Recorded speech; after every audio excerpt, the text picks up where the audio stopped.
नमस्कार दोस्तों, BR07 channel में फिर से आप सभी का बहुत बहुत स्वागत है। तो दोस्तों, जो घटना आज अपने दरभंगा शहर में घटी है, ये इससे ज्यादा भी घट सकती थी। इसका अनुमान हमारी टीम ने बहुत पहले लगा लिया था और इस पर वीडियो भी बनाया गया था।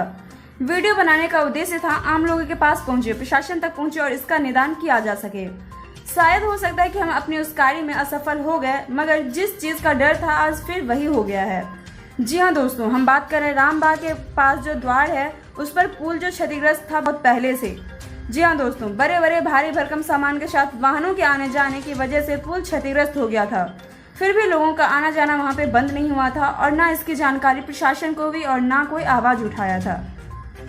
लेकिन आज सवेरे जब एक कार उस पुल के माध्यम से दूसरी तरफ जाने की कोशिश कर रहे थे, मगर कल की बारिश की वजह से पुल के ऊपर पानी था, जिसकी वजह से कार के चालक ने अनुमान नहीं लगा पाया कि गड्ढा किधर है और इसकी वजह से उनके कार के आगे के 2 चक्के वहां फंस गए। और स्थानीय लोगों से पता चला है कि कोई भारी नुकसान तो नहीं हुआ, मगर चालक थोड़ा सा घायल हो चुका है और कार को क्षति पहुंची है। ये स्थिति बहुत महीनों से थी। हमने अपने पिछले वीडियो में जब बनाया था पिछला वीडियो, तभी उसमें साफ साफ आप सबों से बताया भी था कि बड़े दुर्घटना को जब तक अंजाम नहीं मिल जाए तब तक प्रशासन की नजर नहीं पड़ेगी इस पे। और आज वो दिन आ गया और बड़ी घटना तो नहीं हुई है, बट फिर भी थोड़ा बहुत तो नुकसान जरूर हुआ है। मगर इसी तरह अगर इसे छोड़ दिया जाए फिर से, तो बड़ी घटना होने में भी देरी नहीं लगेगी, जैसे आज के दिन इस घटना को अंजाम दिया गया है।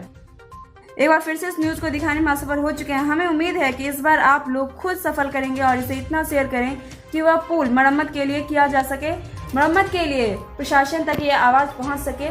तो तब तक के लिए आप घर पे रहें, स्वस्थ रहें, सुरक्षित रहें और जितना से इतना हो सके आप सबसे निवेदन है कि शेयर करें ताकि प्रशासन की, गवर्नमेंट की आंख खुल सके इस चीज को लेके।